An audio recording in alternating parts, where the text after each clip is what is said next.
श्रीदामा सबसे गरीब था बेचारा। श्रीदामा बहुत गरीब था। श्रीदामा ने अपनी मैया से कहा, मैया भगवान ने आज भोजन मंगाया है।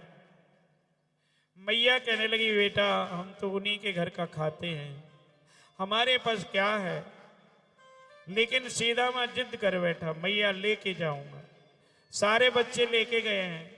हे मैया, पिछले जन्म में हमने प्रभु को अर्पण नहीं किया, इस जन्म में दरिद्री बना दिया भगवान ने।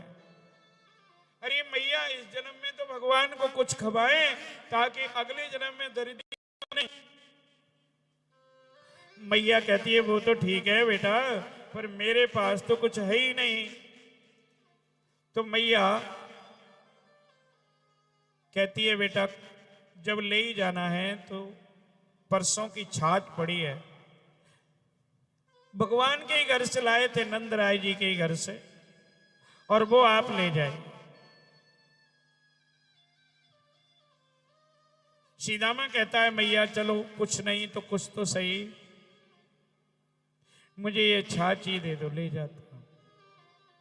छाछ लेकर के श्रीदामा जा रहा। रास्ते में सोचता है, हे परमात्मा, दुनिया तो तुझे मेवा मिष्ठान का भोग लगाती है, मैं तुझे ये खट्टी छाछ पिलाऊंगा। पहले जन्म में कुछ अर्पण नहीं किया, इस जन्म में दरिद्रता भोग रहा हूं। इस जन्म में भी कुछ अर्पण नहीं करूं तो अगले जन्म में क्या मिलेगा। हे प्रभु, मैं ये खट्टी छाछ तुमको कैसे पिलाऊंगा। फिर कहता है, भगवान तो भावग्राही हैं, भावग्राही जनार्दन, पत्रम पुष्पम फलम तोयम यो मे भक्त्या प्रयक्षति। भगवान गीता में कहते हैं, मेरे लिए तो पत्ते फूल जो कोई लाके रख देता है, मैं उसी को प्रेम से स्वीकार कर लेता हूं।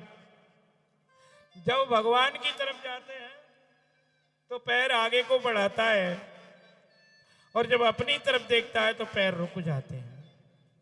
सब बच्चे अपना खाना लेके पहुंच गए, भगवान से कह रहे हैं, भगवान आओ भोग लगाएं।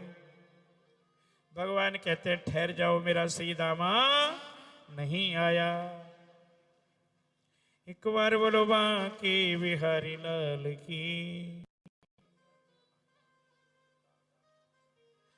ग्वाल वाल कहते हैं, श्रीदामा आएगा भी नहीं, क्योंकि उसके पास कुछ लाने के लिए नहीं है। भगवान कहते हैं, कुछ तो लाएगा, मैं मेवा मिष्ठानों का भूखा नहीं हूं, भाव का भूखा हूं मैं, और भाव ही बस सार है। भाव से मुझको भजे तो भव से बेड़ा पार है।